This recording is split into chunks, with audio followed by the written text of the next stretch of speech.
बिस्मिल्लाहिर्रहमानिर्रहीम। अस्सलाम वालेकुम। Welcome back to my YouTube channel. खैरों दुआओं के साथ उम्मीद है सब बखैरियत होंगे, ठीक ठाक होंगे और उम्मीद करती हूँ सबका रमज़ान बहुत अच्छा गुजर रहा होगा। यहाँ पर आज हम बनाएंगे चिकन कीमा और मटर की रेसिपी, जो कि बनाना बहुत ही आसान और खाने में बहुत ही लजीज है। तो चलिए रेसिपी को स्टार्ट करते हैं। यहाँ पर मैंने 1 कप कुकिंग ऑयल ले लिया है। अब मैं इसमें शामिल कर रही हूँ 2 अदद मीडियम साइज़ में प्याज, मैंने इसमें बारीक काट कर डाल दिए थे।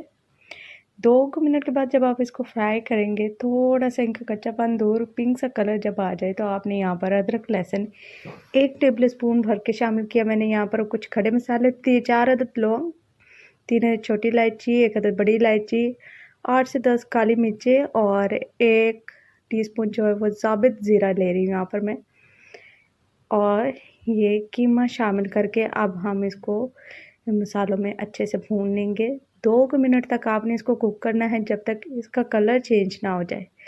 ये देखिए यहाँ पर कीमे का कलर थोड़ा सा चेंज हो गया है, ऑलमोस्ट वाइट कलर। तो अब यहाँ पर हम शामिल कर देंगे इसमें टमाटर और अब कुछ स्पाइसेस शामिल कर देते हैं हस्बे ज़रूरत। 1 टेबल स्पून ही यहाँ पर काली मिर्च का powder, 1 tablespoon chilli flakes और 1 टेबल स्पून यहाँ पर धनिया पाउडर शामिल कर दें। अगर आप इसमें लाल मिर्चें भी ऐड करना चाहते हैं तो भी आप वो इसमें शामिल कर सकते हैं अकॉर्डिंग टू योर टेस्ट। और ये मैं शामिल कर रही हूँ हल्दी, जो कि मैं हर दफ़ा ही भूल जाती हूँ, तो फिर बाद में मुझे याद आता है कि मैंने इसमें हल्दी शामिल नहीं की। यहाँ पर कीमे को फ्राई करने के बाद मसालों में हम शामिल कर देंगे 1/2 कप दही। ऑप्शनल है, अगर आप यूज़ करना चाहें तो इसके साथ टेस्ट थोड़ा सा और इन्हेंस हो जाता है, बहुत अच्छा टेस्ट आता है। और ये मैं शामिल कर रही हूँ इसमें 1 प्याली मटर।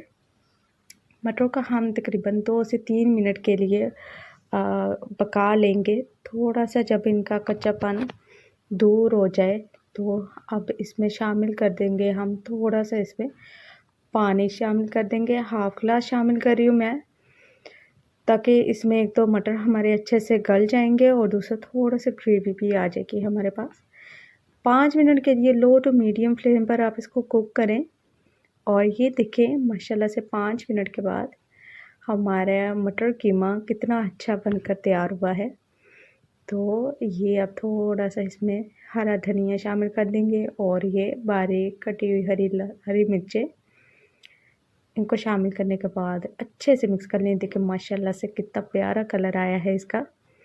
तो इसी तरह की मज़ेदार और बहुत ही आसान सी रेसिपीज़ देखने के लिए मेरे YouTube channel cooking vlogs with Kinza को सब्सक्राइब करें और वीडियो को लाइक एंड शेयर ज़रूर कीजिएगा। Thanks for watching. अपना अपने प्यारों का ख्याल रखें।